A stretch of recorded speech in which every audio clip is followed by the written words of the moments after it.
Hi, I'm Adam Fisher. I'm the video production manager here for a company called Doctors in Training. Doctors in Training is an online video education company. And here at DIT, we have over 200 hours of video content online at any given time.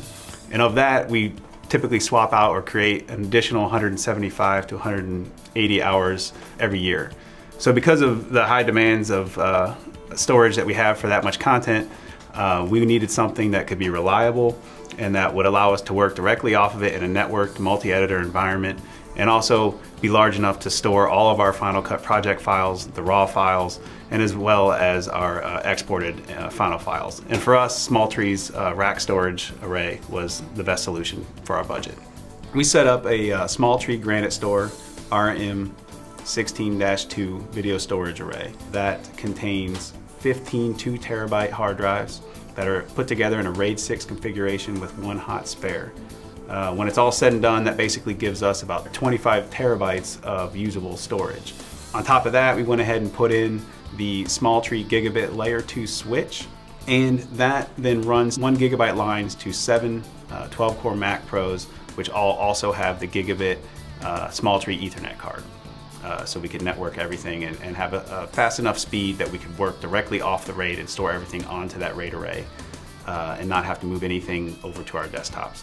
We decided to try to take the plunge to Final Cut X. We figured the gains we could get by getting a 64-bit program and harnessing the full power of our Mac Pros were going to outweigh any headaches we might get out of incorporating Final Cut X and all of the things that we read about it and its critics online, and the fact that it's a new program and no one really ever wants to take that plunge. But we went ahead and did that. SmallTree's customer support has been great in helping us figure out how to incorporate it with their equipment.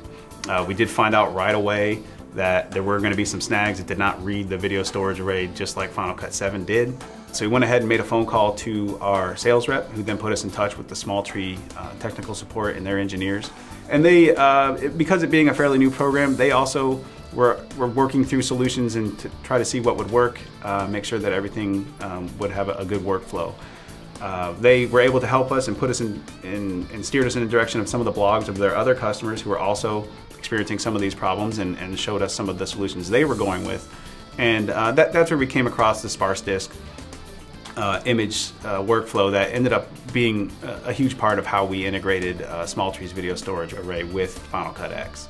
Essentially, an editor can go ahead into the video storage array, mount the sparse disk onto their desktop, open up Final Cut X, and Final Cut X will read the sparse disk just like an external hard drive. They can work, do anything they want to do, make any edits, go ahead, close the sparse disk, unmount it, put it back on the storage array. Next editor can go ahead, open it back up, and everything will connect seamlessly with Final Cut X because all of the metadata, all of the raw files and everything are stored within that sparse disk.